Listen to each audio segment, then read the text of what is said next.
Oke, kita mulai di ngobrol bareng, guys.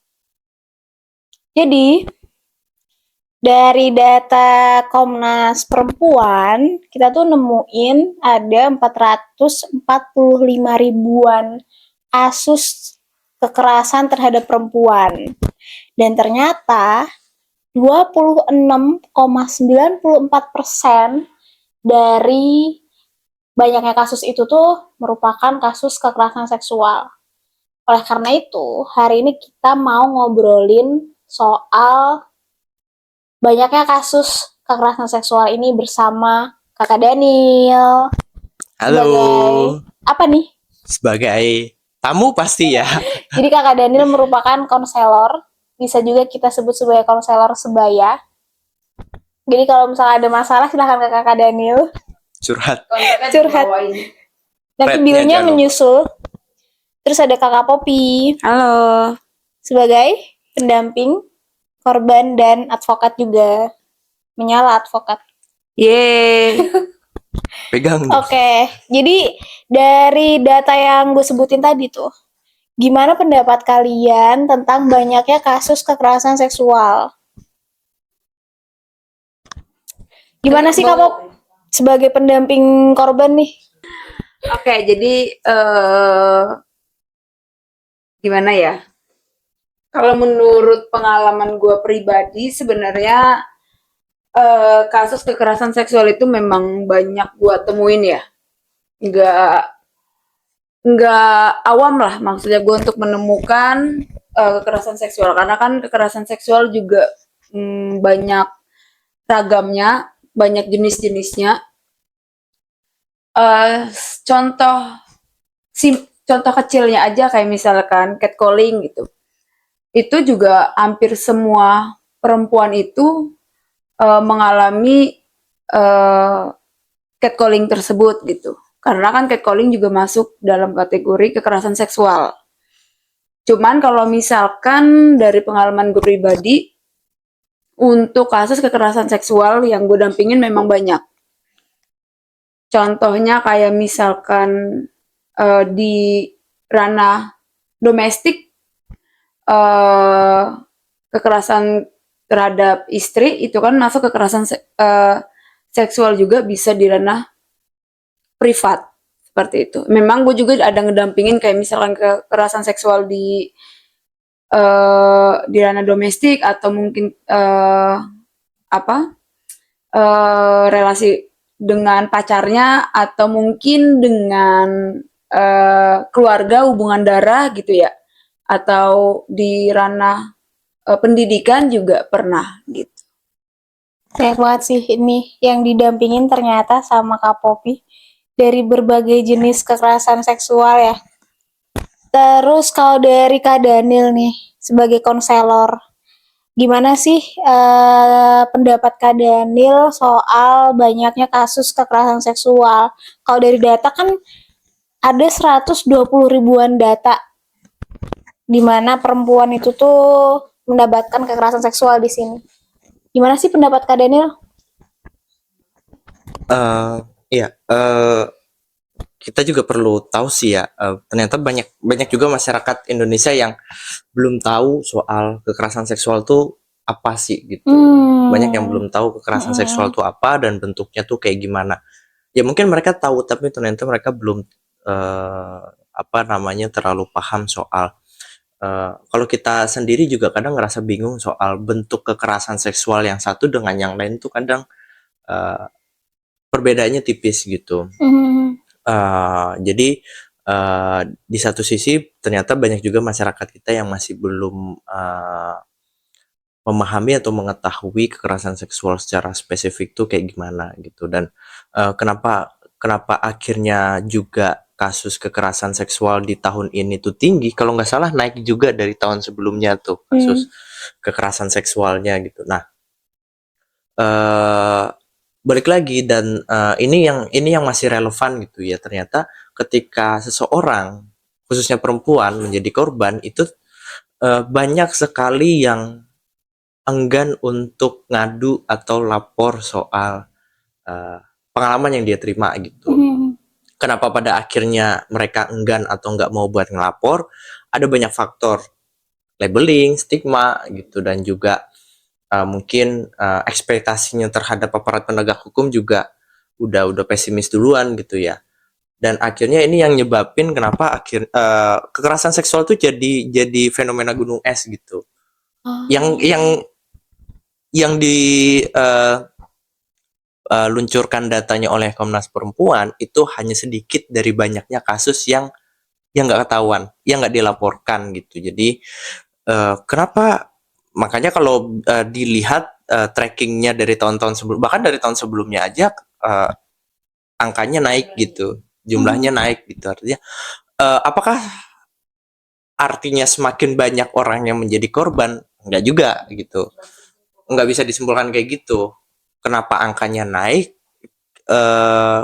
Ternyata ada juga sebagian korban, banyak korban yang dia itu secara sadar dan mau untuk speak up gitu. Jadi peningkatan kasus kekerasan seksual akhir-akhir ini itu disebabkan salah satunya itu adalah karena banyak korban yang mulai berani untuk speak up, melaporkan kasusnya, mengadukan kasusnya ke lembaga layanan aduan, kepolisian, segala macam. Begitu, Rafina. Oke, menarik nih. Jadi ternyata data yang ada di Komnas Perempuan itu tuh data yang masuk dan tercatat aja ya. Jadi di samping itu mungkin aja ada banyak korban kekerasan seksual yang mereka memilih untuk nggak speak up gitu. Atau karena banyak pertimbangan ya gitu ya. Oh my god, padahal itu udah banyak ya, itu 400 Banyak gitu. 445 ribuan kasus kekerasan seksual gitu. Nah, terus kalau dilihat-lihat sih sebenarnya, aku tuh penasaran, gue tuh penasaran ya, soal bagaimana bisa kekerasan seksual itu terjadi gitu.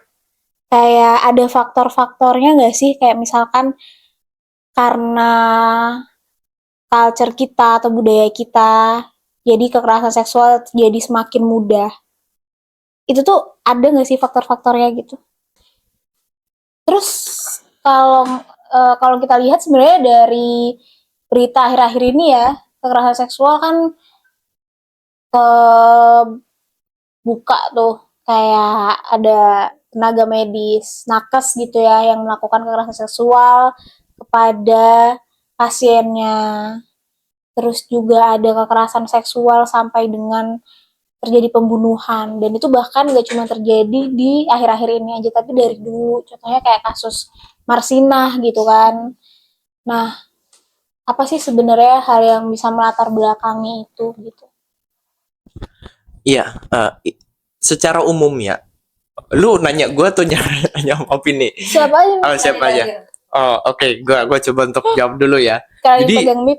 iya, gue akan jawab secara general gitu. Nanti Poppy mungkin bisa nyimpulin atau spesifikin per kasusnya kayak gimana gitu. Tapi secara general, apa sih kenapa sih pada apa faktor gitu ya? Faktor gitu.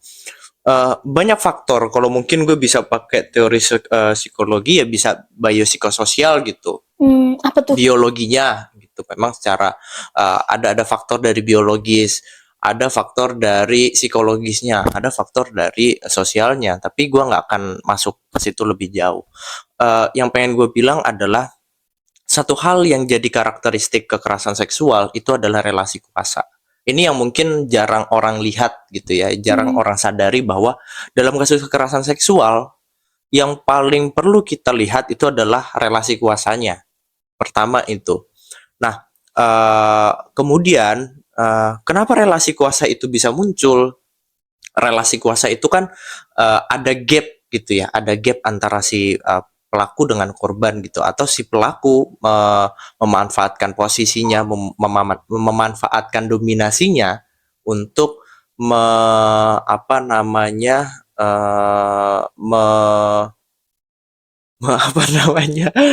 Aduh, kok gue lupa namanya.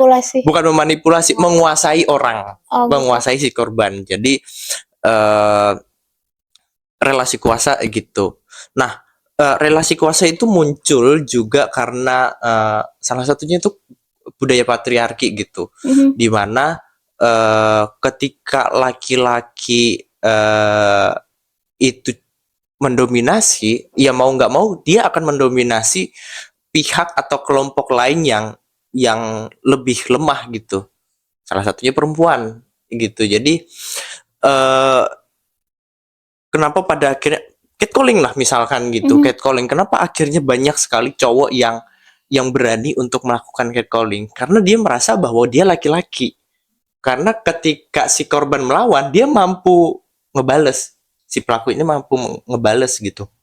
Apa sih yang dia ngerasa apa? Ngerasa dominan apa? Dominan ototnya, dominan karena dia laki-laki, dominan suaranya lebih besar, segala macam. Jadi perspektif itulah yang kemudian salah satunya membuat kenapa orang itu pada akhirnya berani melakukan perilaku kayak gitu gitu. Nah, itu juga kemudian diperparah lagi dengan ketidakmampuan si pelaku atau ketidakmampuan individu untuk mengontrol apa namanya hasratnya dirinya gitu. Jadi ya kita tahu bahwa kalau di teori psikologi itu hubungan seksual itu kebutuhan dasar. Itu yang enggak kita tidak bisa menolak bahwa hubungan seksual itu apa kebutuhan seksual itu adalah kebutuhan dasar. Kita nggak bisa nolak itu. Nah, tapi kita sebagai manusia yang dibekali dengan mekanisme untuk mengontrol itu, kita sebetulnya mampu untuk mengontrol itu gitu. Tapi ada orang-orang yang mungkin tidak mampu atau mungkin tidak mau untuk mengontrol hasrat seksualnya itu. Akhirnya si individu ini melakukanlah perilaku kekerasan seksual itu kepada orang lain gitu. Tapi secara general itu juga tidak hanya bukan hanya masalah personal, tapi memang secara kultur dan budaya itu sudah tervalidasi dikuatkanlah oleh budaya-budaya patriarki gitu. Belum lagi ditambah juga oleh kalau kita tahu soal tafsir-tafsir agama gitu, ada beberapa ayat-ayat keagamaan yang ternyata di satu sisi juga mendukung bukan mendukung apa namanya menguatkan budaya patriarki itu gitu. Jadi ya mau nggak mau si laki-lakinya itu kayak si jadi kayak tervalidasi gitu. Oh, yang gue lakukan kayak misalkan istri 4 gitu, dia apa namanya dia dengan pedenya, oh itu perintah Nabi segala macam gitu. Itu jadi secara general itu diperkuat oleh budaya patriarki, diperkuat juga oleh nilai-nilai agama, dan akhirnya itulah yang jadi masyarakat umum itu menerima itu sebagai nilai-nilai sosial gitu. Oke. Nah, kalau gue lihat ya, kalau gue lihat dari sana, berarti bisa aja dong kalau si pelaku itu tuh sebenarnya dia nggak sadar kalau dia melakukan kekerasan seksual karena diakomodir oleh culture, diakomodir oleh apa namanya kebiasaan-kebiasaan gitu ya, dan ada beberapa tafsir agama yang mungkin bukan mendukung ya agak bahaya kalau mendukung, tapi kayak memperbolehkan gitu, nggak menganggap itu salah gitu. Bisa nggak sih kita menganggap kalau kadang pelaku itu tuh nggak tahu kalau apa yang dilakukan itu sebenarnya kekerasan seksual gitu? Iya, kadang Oke. begitu. Makanya ada beberapa pihak, ada beberapa lembaga, institusi, instansi yang itu mereka coba untuk menyediakan konseling bagi pelaku. Oke, ini Ada menarik nih. loh, Iya. ada loh. Artinya ada memang beberapa pihak yang kita memahami bahwa banyak orang yang belum terinformasi atau belum tersadarkan soal kekerasan seksual gitu, sehingga dia jadi pelaku. Oke. Nah, akhirnya lembaga-lembaga itulah, aktor-aktor itulah yang coba untuk memberikan konseling terhadap pelaku. Jadi ketika seseorang menjadi pelaku itu, ketika dia diberikan konseling, apakah dia bisa berubah? Iya, atau jadi nggak jadi pelaku gitu? Maksudnya dia bisa apa ya, dalam tanda kutip sembuh tidak melakukan kekerasan seksual lagi gitu? Bisa, tapi ya nggak ada yang bisa jamin lah ya. Nggak ada yang bisa jamin perilaku, karakter, cara berpikir itu masih bisa dirubah meskipun dengan proses yang cukup panjang gitu. Bahkan untuk personality pun, kepribadian pun itu masih bisa masih memungkinkan untuk dirubah gitu dengan beberapa metode. Tapi apakah menjamin seseorang itu akan berubah menjadi lebih baik ya? Tidak.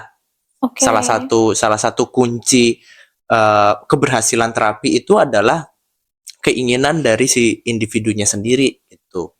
Jadi kayak lebih ke tujuannya gitu ya, tujuan dari pemidanaan itu tuh nggak cuma ngebuat si pelaku kapok, tapi juga ngebuat dia sembuh gitu. Sembuh, pulih gitu. Jadi dia nggak melakukan kejahatan lagi. aja jadinya. Kalau nggak salah itu di Undang-Undang TPKS juga ada aturan soal rehabilitasi pelaku. Oke, tapi kayak teman-teman belum tentu tahu soal Undang-Undang TPKS nih. Iya. Jadi Undang-Undang TPKS itu apa sih? Undang-undang Silakan Pop. Gue anak psikologi yang ya gue tahu hukum, cuma kan di sini ada anak hukum nih. nggak usah singkatannya aja kan TPKS gitu. Oh, ya Undang-Undang TPKS itu adalah Undang-Undang Tindak Pidana Kekerasan Seksual atau Undang-Undang Nomor 12 Tahun 2022 yang perjalanannya cukup panjang sampai Sangat akhirnya hukum banget sih meskipun iya, spoiler. sampai akhirnya banyak organisasi masyarakat sipil membidani lahirnya Undang-Undang TPKS. Termasuk dua orang ini yang turut membidani lahirnya Undang-Undang TPKS dan Undang-Undang turunannya. Soal rehabilitasi gue pengen nyinggung juga Permendikbud 30 tahun 2021 soal apa namanya Satgas PPKS. Nggak ada di situ rehabilitasi. Udah dirubah, memang undang-undangnya udah dirubah gitu. Permennya udah dirubah. Permennya udah dirubah. Oke. Nggak jadi, udah lanjutin Oke, aja. lanjut aja. Berarti fokusnya berarti ke di dasar hukumnya berarti Undang-Undang Tindak Pidana Kekerasan Seksual yang Iya. Kalau Ini, misalkan undang-undang apa namanya kalau Permen Iya, nomor 50 sekarang 2024 iya. itu di perguruan tinggi. Udah. Udah maksudnya untuk rehabilitasi Oh, nggak ada. karena Ya, memang sih, sebenarnya pelaku. Permendikbud itu kan ranahnya beda ya. Kalau undang-undang kan ranahnya dia cakupannya lebih luas gitu. Undang-undang kan di situ juga ada sanksi hukuman untuk si pelaku jatuh ke bidang hukum ya. Maksudnya di bidang hukumnya dia ada. Tapi kan kalau di Permendikbud paling ujung-ujungnya sanksi untuk di kelembagaan pendidikan aja gitu. Jadi mungkin untuk rehabilitasi pelaku mungkin kurang terlihat gitu ya. Tapi bisa kita pakai undang-undang itu. Jadi nggak harus melulu dia dikenakan sanksi di pendidikannya. Bisa juga dia kita entah mungkin organisasi dia atau mungkin pendamping korban untuk menyarankan dia melakukan atau menjalankan rehabilitasi pemulihan gitu. Oke. Menarik sih ini karena kan biasanya kita bahas kalau tentang kekerasan seksual tuh biasanya kita bahas soal korban gitu kan. Nah, tadi kita sempat untuk nyari tahu gimana sih pola pikir si pelaku gitu kan. Jadi kayak profiling gitu. Oke, lanjut. Kalau dari sisi korban nih,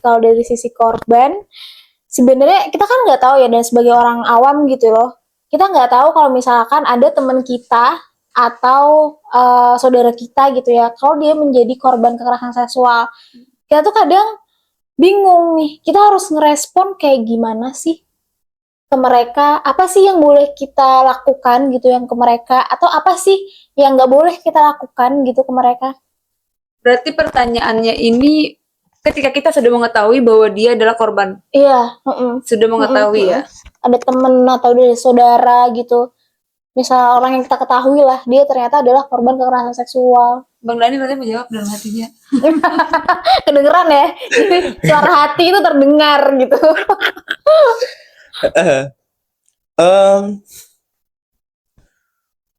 Nanti bisa dicek lah ya. Ada namanya kampanye 5D. Apa tuh 5D? Gue lupa 5D itu apa? Intinya itu adalah gimana apa sih tindakan apa yang harus lu lakukan ketika lu mengetahui di depan mata lu terjadi kekerasan. Dialihkan itu adalah ngalihin korban dengan pelaku gitu. Jadi itu. Yang kedua adalah ditegur. Yang ditegur siapa? Bukan korbannya. Pelakunya. Pelakunya dong. Masa korbannya ditegur? Pelakunya. Korbannya yang ditegur gitu. Nah, kemudian ditenangkan. Siapa yang ditenangin? Korbannya, bukan bapak supirnya gitu. Jadi korbannya ditenangkan gitu. Kenapa? Nah, cara menenangkannya ini juga bukan berarti harus menarik perhatian umum. Oke. Itu nggak harus gitu. Oke. Kita harus menyadari bahwa banyak sekali korban yang masih merasa malu diri karena dia jadi korban kekerasan seksual. Gitu. Itu balik ke faktor apa? Banyak sekali faktornya. Tapi banyak sekali korban yang malu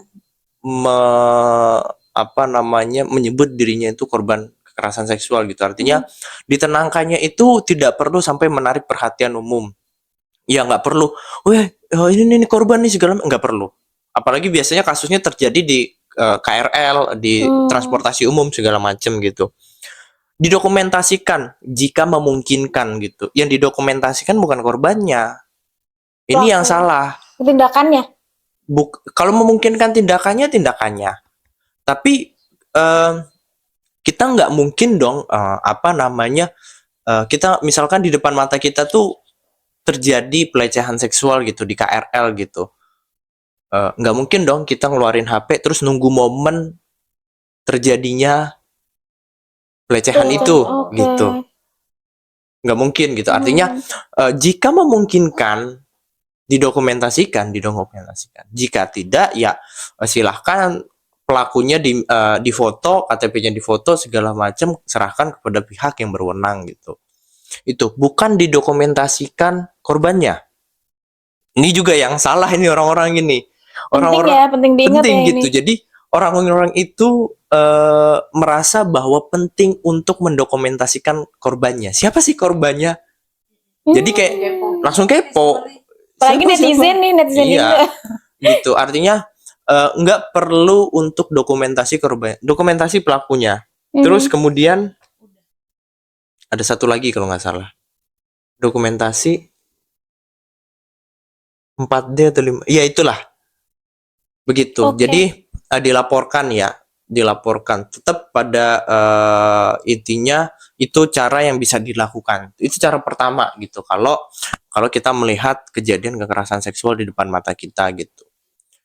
Kalau kita dapat aduan atau dapat cerita teman kita jadi korban gitu, misalkan maaf Rafina datang ke gua, lu cerita kalau lu jadi korban kekerasan seksual gitu oleh pasangan lu gitu. Apa sih yang seharusnya gua lakukan? Nah, yang harusnya gua lakukan itu pertama adalah mendengarkan gitu, mendengarkan secara aktif, mendengarkan secara empatik gitu. Jadi bukan hanya jadi jangan sampai lu baru cerita sepotong udah gue potong, lu baru cerita 2 kalimat udah gue potong segala macem. Itu nggak boleh gitu. Ngedengarkan secara aktif dan empatik gitu. Kemudian mungkin karena itu juga kali ya, karena kalau misalkan dipotong-potong gue kayaknya kalau misalkan gue jadi korban, ya males nggak sih gue cerita kalau dipotong-potong. Selesain gue dulu ngomong baru gitu. Ya, contohnya kayak tadi lah, gue ngomong belum selesai udah dipotong gitu ya. Itu ya itu pelajaran penting gitu artinya. Iya, jangan kayak gitu. Jadi biarkan orang untuk selesai bicara dulu, biarkan korban cerita dulu. Nah, terus kemudian tanyain apa kebutuhannya, apa yang lu butuhin. Lu hanya pengen cerita, lu hanya didengar, atau lu minta perlu saran gua, atau apa yang lu butuhkan saat ini. Biasanya kayak begini nih kasusnya. Korban nggak tahu apa yang dia butuhin. Banyak kasus di mana korban nggak tahu apa yang dia butuhkan. Nah, tugasnya kita, baik sebagai pendamping atau orang yang dipercaya korban untuk dengerin ceritanya dia, itu adalah mengedukasi. Sebelum sebelum masuk ke mengedukasi, kita coba untuk menguatkan dulu. menguatkan korbannya gitu ya. Kita kuatkan korbannya, kita bilang bahwa bukan salah dia gitu. Terus juga ini bukan salah dia, ini bukan salah baju yang dia pakai gitu. Terus satu hal yang penting juga harus dicatat dan diingat bahwa kita hanya boleh menguatkan, bukan ngasih saran. Kita nggak bedanya tuh? beda dong. Misalkan nih Rafina datang ke gua cerita gini dia jadi korban catcalling di gang ini. Harusnya lu kan gua udah bilang tadi lu harusnya nggak boleh ke situ. Oh, oke. Lu sih Itu menasihati dan menyalahkannya. Nyalahin ya. Iya. Nggak boleh, jadi kita nggak boleh nyalahin Nggak boleh. korban gitu ya. Pokoknya tugas kita hanya menguatkan aja. Oke, lu nggak salah, apa yang lu alami itu valid segala macam. Kalau memang diperlukan kontak fisik, entah sesama jenis, entah lawan jenis, upayakan untuk concern dulu, tanya dulu, boleh gue peluk, boleh gue sentuh, itu dipuk-puk, Kepalanya, asal jangan dipukul ya. Iya. Terus abis itu kita edukasi. Biasanya ini balik lagi korban itu nggak tahu apa yang dia butuhkan. Tugas kita baik pendamping atau sebagai orang yang dipercaya korban untuk ngedengerin ceritanya bukan menguatkan, mengedukasi korban. Apa sih yang lu butuhin?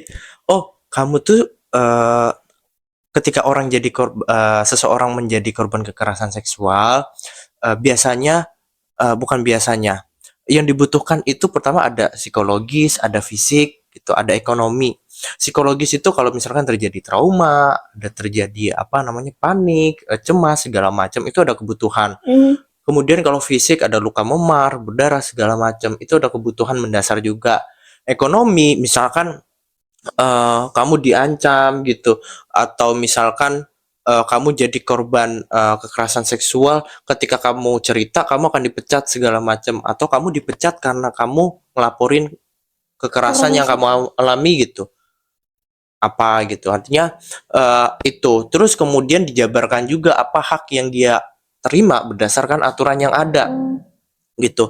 Kemudian juga dia juga perlu tahu mekanisme perlindungan apa yang akan dia terima berdasarkan aturan yang ada gitu, dan bagaimana mekanisme pelaporan yang kalau misalkan nih dia ngelaporin kayak gimana mekanismenya, prosesnya gitu.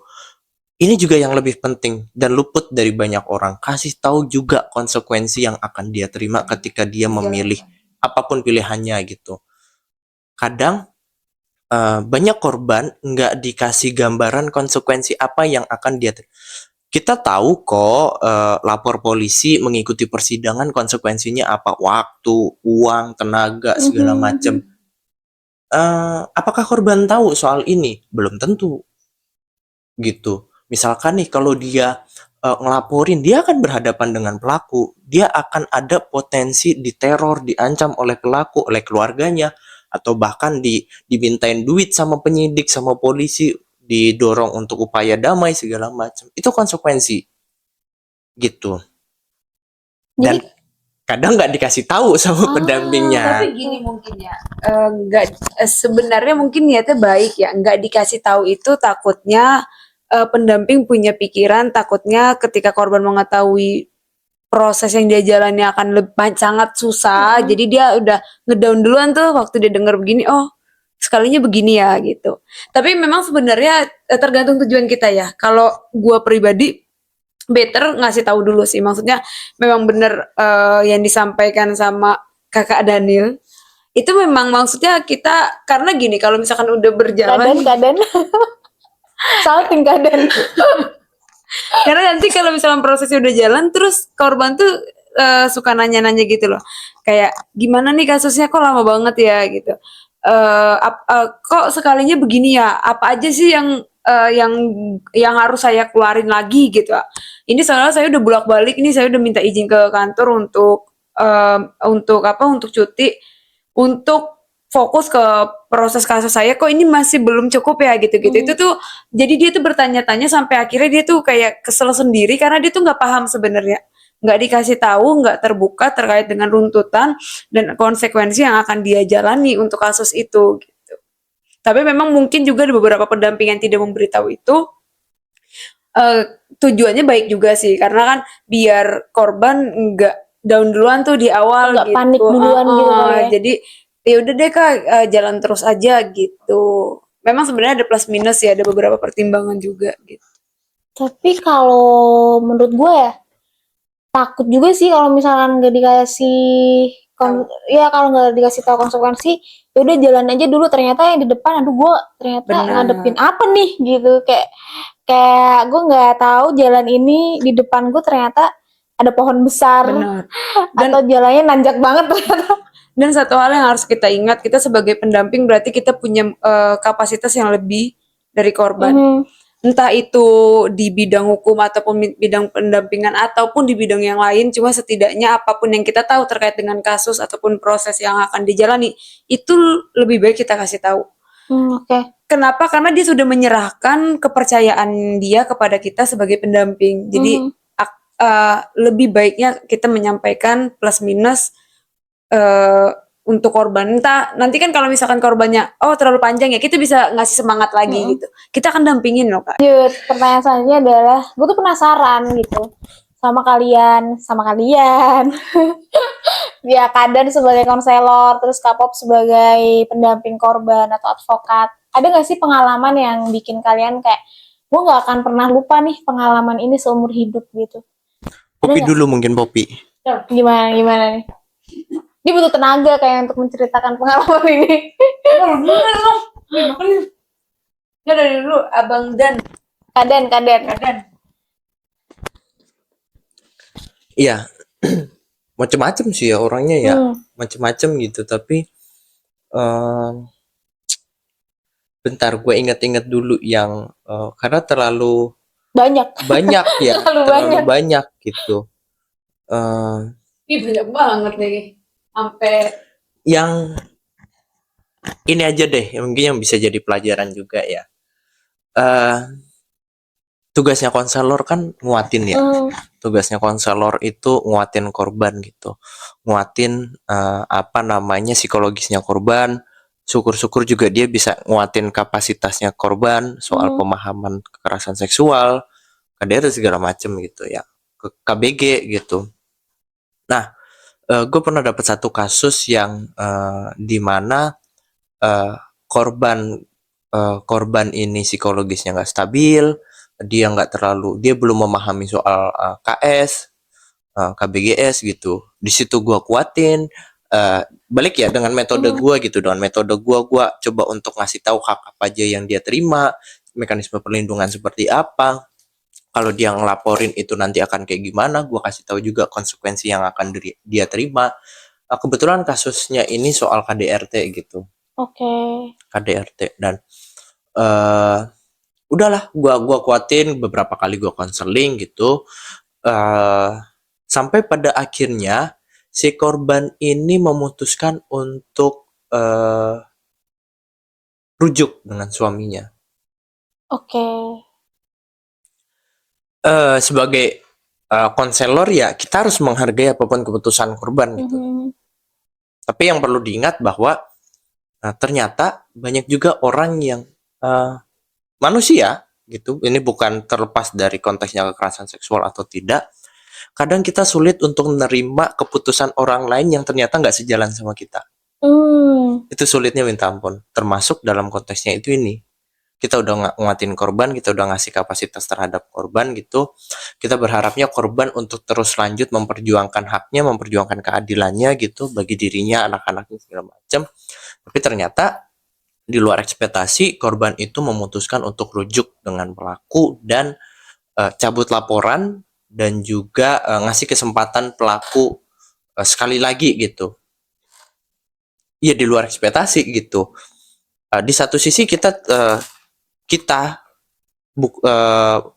orang keluarga, kita sebagai teman, kita sebagai pendamping, kita sebagai pengacara, kita sebagai konselor itu nggak berhak untuk memutuskan apa yang terbaik bagi korban. Harusnya korban itu sendiri gitu yang memutuskan apa yang terbaik untuk hidupnya, untuk dirinya, untuk kasusnya gitu. Bukan teman, bukan keluarga, bukan pendamping, bukan pengacara, atau mungkin bukan konselor gitu. Tugas mereka semua itu hanya menguatkan, membuka jalan, membuka arah mana yang akan dipilih korban. Yaitu biarkan korban yang memilih gitu. Cuma kadang ya balik lagi sebagai manusia kita sulit untuk menerima keputusan orang lain yang ternyata nggak bertentangan, nggak sejalan dengan kita gitu. Ya udah, akhirnya di situ gue coba untuk bukan memvalidasi ya, coba untuk menegaskan lagi ya, apa kira-kira sudah siap, apakah keputusannya udah matang, bulat segala macam. Dia bilang oke, udah bulat. Ya udah, di sini gua hanya bisa coba untuk mendukung apapun keputusan dirimu. Ya gua kasih harapan gua tuh kayak gimana gitu. Ya harapan gua meskipun lu coba untuk rujuk ya nggak perlu cabut laporan dulu segala macam, nggak apa-apa. Ya gua coba untuk ngasih harapannya gitu, tapi dia sudah terima dan akhirnya dia rujuk sama suaminya. Di cabut laporan di terakhir sesi gue bilang bahwa suatu saat atau mungkin di masa depan ketika terjadi hal serupa atau mungkin terjadi kekerasan lain yang mirip-mirip, kita dengan sangat senang hati, tangan terbuka nerima dirimu gitu. Menarik sih. Jadi sebagai korban juga nggak takut gitu ya, nggak takut dijudge atau disalahin Iya. gitu kan. Iya. Menarik pengalamannya. Kalau kayak masih sibuk makan sih. Dia lebih menarik tempe goreng ternyata. Tempe goreng UMKM memang mantap. Jadi Lapar bun. jadi makan aja dulu. Jadi Itu menarik sih. Jadi kayak kita tuh sebatas untuk ngasih info aja ya. Kita nggak boleh ikut andil dalam hal mengambil keputusan, karena itu tuh bener-bener korban yang akan mengambil keputusan itu. Itu bener-bener ada di posisinya korban. Kita nggak boleh punya andil untuk itu. Karena mau gimana pun yang dapat menerima konsekuensinya, yang nanti mungkin berhadapan, yang ngejalanin, itu tuh tetap korban gitu. Dan kita meskipun kita ngedampingin, tapi bukan berarti kita bisa ngerasain ngambil keputusan atau kita bisa ngerasain ketakutannya korban gitu ya.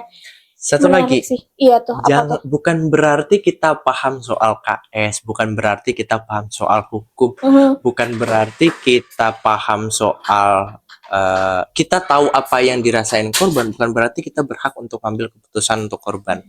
Itu yang harus diingat. Itu harus diingat sebagai pendamping atau orang awam aja sebenernya. Atau orang awam gitu. Orang awam aja yang atau siapapun yang kebetulan gitu, dapat cerita dari teman dekatnya, orang dekatnya yang ternyata dia adalah korban kekerasan seksual gitu.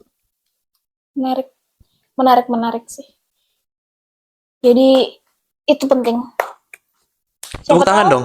Iya, siapa tahu di teman-teman di sana ada yang, aduh gue kemarin ada sih teman gue kena KS, tapi kayak gue karena nggak tahu apa-apa jadi gue diem doang gitu. Atau gue karena gue juga panik, gue akhirnya kayak lu sih kenapa sih lu pacaran sama dia gitu, misalkan ada kekerasan seksual yang terjadi dalam hubungan berpacaran gitu ya, kayak lu sih udah gue bilang lu ngapain pacaran sama dia. Kadang kan sebagai temen tuh pasti awal-awal kayak kita ngerasa kita tuh udah ngasih warning berkali-kali, dia tuh red flag gitu gak sih, dia tuh red flag, tapi temen kita tuh kayak yang pokoknya gue cinta mati deh sama nih orang, terus akhirnya mereka jadian dan sebenarnya kita juga nggak mau itu terjadi gitu ya, dan terjadilah kekerasan seksual. Tapi kalau misalkan gue nggak ngedengerin ini, bisa aja gue nyalahin korban, bisa aja gue ngerasa kalau lu dibilangin tetap ngeyel gitu. Iya, tapi karena gue denger podcast hari ini, jadi Anjay. mungkin ngobrol bareng hari ini, jadi mungkin gue bisa bersikap dengan lebih baik gitu. Menarik. Tepuk tangan dong. Kalau dari pengalaman Kak Popi sebagai Wah, ini pengacara, Poppy ini pengacara yang sudah malang melintang di pengadilan Samudra manapun. Atlantis. Iya. Jadi tepat lah nanya ke Poppy. Silakan, Pop. mantap. Gimana Kak Pop? Apa nih pertanyaannya tadi? Jadi pengalaman, masa gue harus ngulang? Oke, pengalaman yang berkesan ya. Sebenarnya berkesan itu di Yang- prosesnya ya, bukan di kasusnya ya. Yang gak bakal lupain pokoknya. Sebenarnya di prosesnya. Kalau kasusnya berkesan tuh, kenapa berkesan gitu maksudnya? Prosesnya sih, proses lebih spesifik ke hukumnya ya, Penanganan kasusnya gitu ya. penanganan kasusnya. Oke. Karena setiap kasus tuh beda-beda ya. Maksudnya walaupun kasusnya sama tapi penanganannya beda-beda. Yang paling berkesan itu waktu itu pernah ngedampingin kasus anak di mana pelakunya itu orang tuanya. Kenapa prosesnya ini menarik? Karena gini, seharusnya keluarga itu memberikan ruang aman, menjadikan tempat yang nyaman untuk anak. Itu kan udah jadi tanggung jawab orang tua seharusnya. Tapi di kasus yang gue dampingin waktu itu itu kebalikannya, malah orang tua yang menjadikan anak itu sebagai bukan ajang sih, mencari duit secara ilegal lah. Karena anaknya itu diprostitusikan oleh orang tuanya gitu lah. Nah, Dan bukan lucu ya. Dan yang sangat kasihannya lagi, miris gitu kan ya. anak itu nggak tahu apa yang dilakukan orang tuanya itu tidak baik untuk dia ke depan. Tapi anak itu berpikir orang tua gue lakukan itu adalah untuk kebaikan keluarga. Kenapa? Karena orang tua gue melakukan itu untuk mencari nafkah untuk keluarga. Jadi dia itu tidak menganggap itu salah dan dia menganggap itu hal yang normal gitu, karena orang tua melakukan itu untuk bertahan hidup keluarganya gitu. Dengan melakukan hal yang sekeji itu gitu. Itu menarik sampai akhirnya gue mendampingin itu di sampai keputusan, bahkan sampai pelakunya itu mengajukan banding. Dan itu menariknya lagi, pelakunya bukan cuma satu, bukan cuma orang tua, tapi ada dari WNA itu ikut terlibat dalam kasus itu. Jadi memang ada 2 pelaku dan di putusan terakhir, di putusan pengadilan negerinya itu, orang tuanya menerima keputusannya dan mengakui salah dan sebagainya, tapi untuk WNA-nya dia tidak mengakui dia bersalah dan dia mengajukan banding karena dia tidak terima dengan hukuman yang dia terima. Gitu. Itu memang menarik sih. Dan prosesnya itu juga gue agak terkejut juga untuk hakim yang Mutus perkara. mutus perkara itu tuh punya perspektif gitu loh. Jadi ada beberapa hal yang dia menanyakan anak itu dengan kalimat santai, dengan kalimat yang tidak berat, karena kan kita tahu ya, pertama kasusnya anak, terus kedua kasusnya sensitif, kekerasan seksual. Jadi yang dia tanya itu memang sangat sangat friendly lah gitu. Karena memang kita sebagai pendamping itu ikut masuk ke dalam situ kan, ke dalam ruang persidangan, dan memang kita memantau proses jalannya persidangan gitu. Dan itu yang gua sangat kagum gitu ya. Karena memang seharusnya berjalan seperti itu gitu. Tapi kan memang pada faktanya nggak semua hakim memiliki perspektif itu gitu. Itu yang gue kagum. Gue nggak ngedampingin sampai ke banding, dan putusan selanjutnya gue nggak tahu. Entah mungkin dia mengajukan kasasi atau dan sebagainya, gue nggak tahu. Cuma yang gue tahu dia mengajukan banding. Itu yang menariknya. Oke, menarik banget sih. Gue kalau jadi lu kayaknya nggak bisa tidur. Tapi menarik sih pengalaman dari K-pop itu. Dan tadi juga ada contoh baik ya, hakim yang punya perspektif gitu ya. Dan harapannya adalah ketika terjadi kasus-kasus serupa, hakim yang mengadili kasus-kasus tersebut itu semuanya punya perspektif gitu ke depannya gitu kali. Oke, dan gue sih ngelihat ya dari perbincangan ini tuh tadi kita sempat bahas soal yang nggak boleh kita lakukan adalah ngejudge korban. Bener, itu bener banget. Ngejudge korban. Gue tuh sering banget denger ini, kita tuh nggak boleh ngejudge korban. Kita harus berperspektif korban. Berperspektif Bener. terhadap korban gitu kan.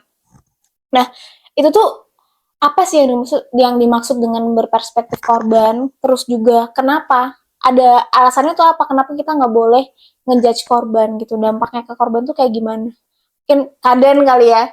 Kaden sebagai konselor nih, kayaknya yang punya pengalaman atau pengetahuan soal hal ini gitu. Gimana Kaden? Kenapa kita perlu Kenapa kita nggak boleh? Iya, kenapa kita harus berperspektif korban dan nggak boleh ngejudge korban gitu?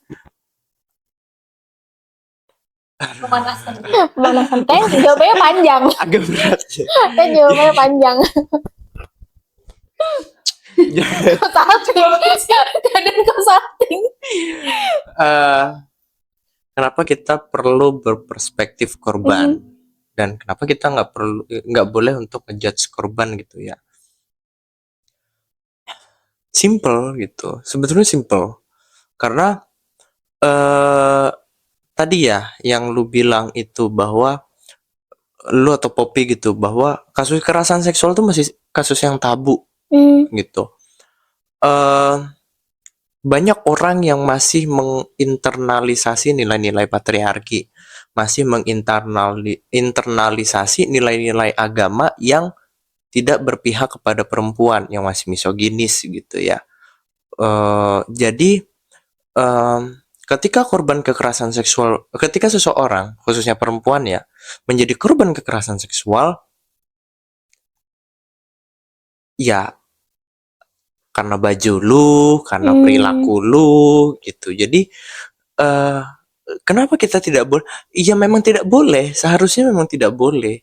Itu bahkan berdampak tidak hanya ke korban, tapi berdampak ke keluarganya, gitu. Nggak jarang kasus kekerasan seksual itu masih dianggap aib. Perkawinan anak, perkosaan, segala macam. KTD, itu masih dipandang aib yang itu juga berdampak ke keluarga gitu. Jadi dampak sosialnya yang dialami korban tuh cukup besar gitu. Korban di labeling, stigma, didiskriminasi bahkan. Jadi ketika kita menghakimi atau mungkin korban, itu sama saja secara tidak langsung kita menutup akses korban terhadap kebutuhannya. Oh my god, jahat gitu. banget. Itu kenapa kita tidak boleh menghakimi korban gitu. Nah, kenapa kita harus berperspektif korban? Karena satu hal yang perlu kita pahami adalah untuk korban kekerasan seksual, apa yang dia alami itu valid. Gitu. Apa yang dia alami itu valid. Jadi banyak sekali korban kekerasan seksual yang ketika menceritakan atau mengadukan kasusnya itu nggak dipercaya. Alah, orang pekerjaan lu aja pekerja seks, mana mungkin lu diperkosa gitu. Lu aja bajunya crop topan terbuka gitu. Ya pantas selalu dapat pelecehan, dapat catcalling gitu loh.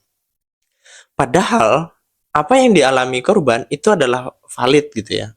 Apa yang dialami korban itu valid gitu. Dan kenapa kita mendukung korban, kenapa kita berperspektif korban, karena supaya korban itu punya alasan untuk berani melaporkan atau berani mengadu gitu ya, karena korban itu akan merasa bahwa apa yang dia alami itu pertama dia nggak sendiri ngadepinnya, dia ada orang-orang yang berpihak sama dia gitu. Jadi dampaknya bagi gua ya, bagi seorang konselor, bagi gua dampak yang akan ketika kita tidak berpihak ke korban dan kita justru menghakimi korban, itu dampaknya cukup besar terkait psikologisnya, terkait pengambilan keputusannya, terkait perilakunya, terkait cara pandang dia terhadap cara kerja dunia. Itu juga berpengaruh pasti gitu ya. Nah, ketika kita berpihak terhadap korban dan ketika kita tidak menghakimi ketika seseorang jadi korban kekerasan seksual, itu juga akan berdampak baik terhadap pengambilan keputusannya. Itu juga berdampak baik terhadap bagaimana dia mempengaruhi itu bagaimana dia melihat dunia itu bekerja gitu. Ketika korban itu di suatu saat nanti juga mendapatkan informasi terkait korban, dia tahu bagaimana caranya berempati, dia tahu bagaimana caranya membantu korban gitu, dia tahu bagaimana caranya berpihak terhadap korban gitu. Artinya yang pengen gue katakan adalah dengan kita berpihak kepada korban, dengan kita tidak menghakimi korban, itu akan berdampak jangka panjang terhadap hidup korban, terhadap mentalitas korban gitu. Benar. Begitu. Gue mau nambahin. Menarik nih. Gue mau nambahin dan harus kita ketahui terjadinya kekerasan seksual itu sangat minim untuk dilakukan di khalayak umum. Oke, benar. Jadi kenapa kita harus berspektif kepada korban? Contoh kayak kasus pemerkosaan. Kalau kita nggak percaya korban diperkosa, terus kita harus minta buktinya. Apakah ada ketika orang memperkosa itu ada yang lihat gitu? Benar.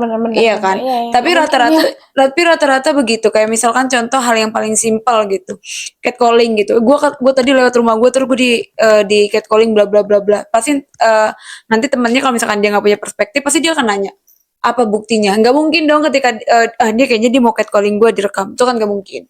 Benar Gitu. lagi. Terus. Jadi memang perlu kita ketahui terjadinya kekerasan seksual itu nggak selalu kejadiannya di khalayak umum gitu kan. Kalau pencurian mungkin ada CCTV atau mungkin ada hal-hal yang mencurigakan, ada sidik jari dan sebagainya, itu kita bisa buktikan gitu. Tapi kalau misalkan kekerasan seksual ini kita untuk mencari bukti aja susah banget. Oke. Jadi salah satu tantangan dari penanganan kasus kekerasan seksual ini adalah buktinya ya, yang minim. Kasus kekerasan seksual itu kan dia karena pelaku juga kayaknya nggak mungkin untuk melakukan yang di depan banyak orang. Terus juga sangat sulit lah dalam hal pembuktiannya. Cari saksinya susah, cari barang buktinya juga susah gitu ya.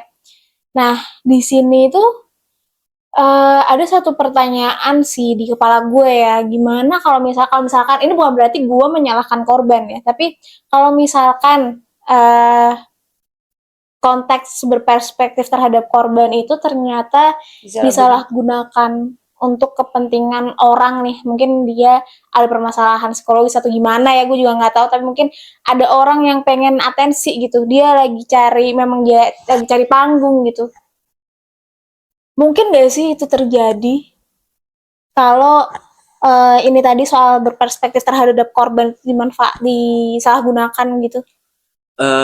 Mungkin yang lu maksud itu bukan makasih ya Poppy ya udah dipegangin gitu ya. Mungkin yang lu maksud itu bukan berperspektif gitu, tapi berpihak pada korban gitu. Mungkin aja keberpihakan kita terhadap korban itu juga bisa disalahgunakan sama orang gitu. Nanti kalau pegel ngomongnya udah getar-getar ini soalnya. Tapi ya sinilah.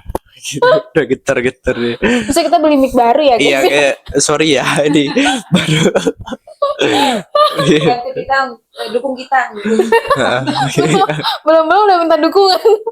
Iya iyalah harus lah. Okay. Jadi memungkinkan nggak sih keberpihakan kita terhadap korban itu juga dimanfaatkan oleh orang untuk kepentingan pribadinya? Iya mungkin, sangat-sangat mungkin gitu ya. Sangat mungkin. Tapi ada contohnya, ada pernah punya pengalaman itu mungkin atau? Siapa? Kadan. Kadan punya pengalaman itu nggak Kadan? Begini. Ada beberapa kasus yang apa namanya pada akhirnya itu juga jadi pelajaran buat kita semua. Begini, tidak semua korban itu tahu kemana dia harus mencari bantuan ketika dia menjadi korban. Tidak semua orang tahu atau bahkan tidak semua orang punya akses untuk ke sana. Oke. Oke. Jadi, solusi cepat ya ini ya. Akhirnya solusi cepat yang diambil itu adalah spill the tea. Iya Li, bikin tweet. Spill the tea. Bikin tweet di X X. atau di Twitter gitu namanya dulu. Supaya dia dapat bantuan dari orang lain gitu. Tapi problematikanya adalah ada juga beberapa orang yang spill the tea, kasusnya di media sosial gitu ya. Orang-orang sudah berpihak pada dia, support dia, ngedukung dia. Bahkan identitas pelaku itu juga ke-spill di postingan itu, di media sosial itu. Ke-spill dan apesnya si pelakunya ini diserang, diteror baik secara digital atau secara emosional gitu ya, sampai akhirnya berdampak ke pekerjaan, berdampak ke karirnya, berdampak ke relasi sosialnya segala macam. Singkat cerita, dipecatlah dia, dikucilkanlah dia, segala macam itu ya. Nah, tapi si pembuat cerita, si pembuat kronologis Yang bikin tweet itu ternyata setelah netizen kita kan canggih ya, netizen canggih gitu segala macam gitu, menyadari bahwa kayaknya nih bukan kejadian yang benar deh gitu. Dan kejadian benar deh. Ternyata cobalah untuk silang fakta, dicari dimintalah fakta dari sudut pandang si pelaku. Minta klarifikasi gitu. Dan ternyata si pelaku ini tidak merasa melakukan gitu. Dan ternyata setelah dikonfirmasi kepada si pemilik postingan, itu ternyata si pemilik juga mengatakan bahwa itu tidak benar gitu, dan mengklarifikasi bahwa cerita itu hanya karangan dia. Artinya di sini banyak orang yang salah mengartikan keberpihakan terhadap korban gitu. Jadi banyak orang-orang mengartikan berpihak terhadap korban sama saja boleh menghakimi pelaku. Enggak. Bukan, bos. Bukan itu ternyata. Bukan tugas kita untuk menghakimi pelaku, menghukum pelaku, bahkan memberikan ganjaran yang mungkin menurut kita setimpal untuk pelaku. No. Tugas hakim. Bukan tugas kita, itu tugas hakim. Iya, itu tugas hakim. Tugas hakim itu, bos, pengadilan itu. Jadi kan iya kan, kita sering banget kan, kita kayak yang ada korban KS, wah parah nih si ini nih pelakunya, langsung tuh jari cepet banget tuh, langsung caci maki lah, kita ramein lah, inilah gitu kan. Ini juga yang perlu kita sadari bahwa keberpihakan kita terhadap korban itu adalah memastikan kebutuhan korban itu terpenuhi. Bukan berfokus pada sanksi apa yang perlu kita kasih kepada pelaku. No. Itu bukan tugas kita. Jadi sampai sekarang itu bahkan banyak orang yang ketika ada kasus kekerasan seksual terjadi, mereka hanya fokus ganjaran setimpal apa yang perlu diberikan kepada pelaku. Mereka tidak memikirkan kebutuhan apa yang seharusnya dipenuhi untuk korban gitu. Dan balik lagi, kita ini manusia, kita bukan Tuhan yang berhak untuk menghakimi. Kita bukan nabi, boy. Kita bukan nabi. Intinya adalah kita tidak berhak, sekalipun dia seorang pelaku, kita nggak berhak untuk kekerasan balas kekerasan. Itu tidak menyelesaikan masalah. Itu yang digaungkan. Kekerasan tidak dibalas dengan kekerasan. Kita tidak berhak untuk menghakimi pelaku, kita tidak berhak untuk menyebarkan identitas pelaku, atau bahkan kita tidak berhak untuk menetapkan seseorang itu DPO atau tidak. Oke.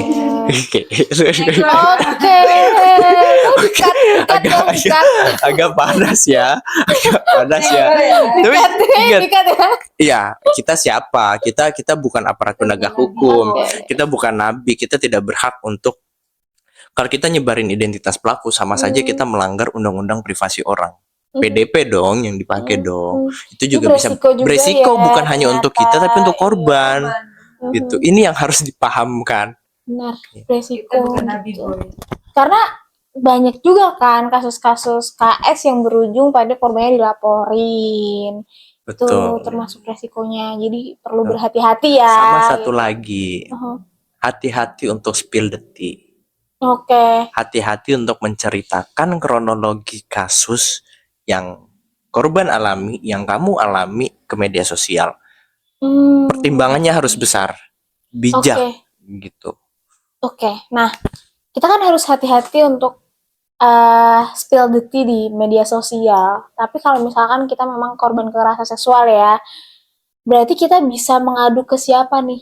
Misal kita eh, nggak harus berhati-hati untuk menggunakan platform itu. Kadang kan kita nggak tahu ya, kita harus kemana nih. Jadi makanya kita ngomong di media sosial gitu. Tapi kalau secara formalnya nih, secara prosedur hukumnya ketika kita mendapatkan kekerasan seksual, harusnya kita kemana sih? Gitu. Oke.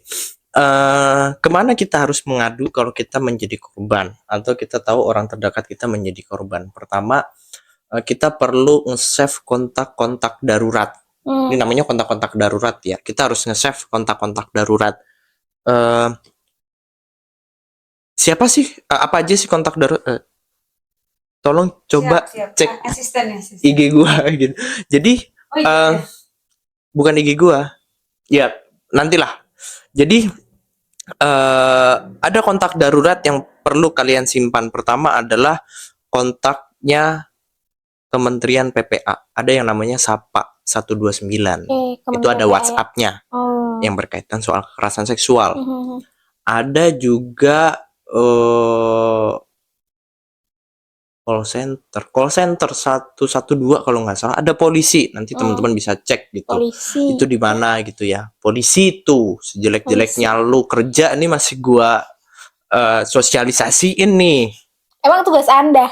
Iya, seharusnya ini Tugas tugas kalian Anda gitu, tapi dengan baik Ayolah hati. bekerja gitu kan. Iya. Ada call center polisi 112 kalau nggak salah, lupa gua. Jadi itu. Terus ada call center Komnas Perempuan. Itu juga ada. Nanti teman-teman bisa mantap. cari kontaknya atau nanti bisa ditampilin di layar, anjay. Bisa dibaca di bawah Iya. ini. Terus juga ada call centernya SafeNet. SafeNet itu adalah lembaga organisasi masyarakat sipil yang fokusnya itu mengenai kekerasan berbasis gender online. Itu.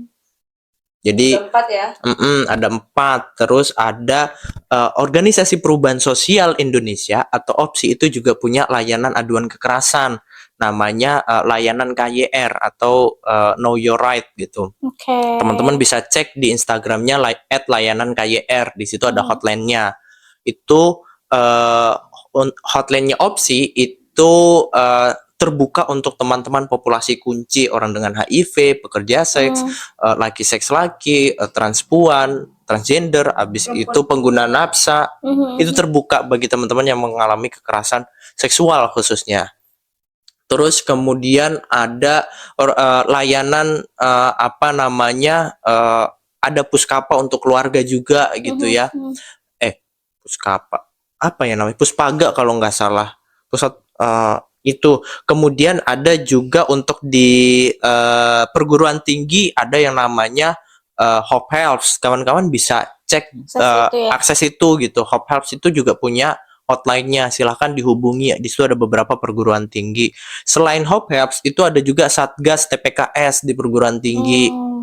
Itu teman-teman bisa hubungi. Berubah jadi PPKTP. Iya, jadi bukan jadi berubah mereka bukan hanya ngurusin KS, tapi ngurusin intoleransi, ngurusin soal dan sebagainya lah. Tiga dosa besar pendidikan itu diurusi sama Satgas PPKS gitu. Terus ada lagi yang mungkin gue kelewat. Kalau butuh bantuan hukum, bisa ke lembaga bantuan hukum terdekat ya. Iya. Terdekat sama teman-teman. Jadi ada itu bisa dicari. Misal teman-teman lembaga di bantuan Malang, hukum atau di luar Jawa, tapi cari yang terdekat aja yang bisa Mm-mm. diakses. Sama untuk yang ingin mengakses bantuan psikologis Mhm. secara gratis itu Yayasan Pulih juga bisa. Yayasan Pulih nanti bisa cek Korban juga KS untuk korban ya. KS. Hatiplong juga bisa meskipun berbayar, tapi ada beberapa layanan psikologis yang bisa diakses dengan harga terjangkau. BPJS. BPJS juga bisa gitu. Terus mana lagi ya? Abis. Udah mati dah. Udah. closing. Itu sih mungkin ya. Ya, itu sih Sangat dari gua. panjang banget kita ngobrol hari ini gitu ya. Jadi itulah bahasan tentang kekerasan seksual gitu ya. Gue kira sih cukup ya pembahasan kita Cukup hari sih. ini. Capek ya. Capek ya, Dari Bun, jam udah berapa? ngantuk, Dari udah jam lapar. 3 loh kita di sini. Setting kamera. Oke, kalau gitu sampai jumpa di pertemuan selanjutnya. Tetap dukung kita. Bye-bye. Ngobrol bareng teman-teman, kalau mau diskusi langsung aja cus di kolom komentar. Apalagi mau kita bahas. Yeay. Yeay. Eh.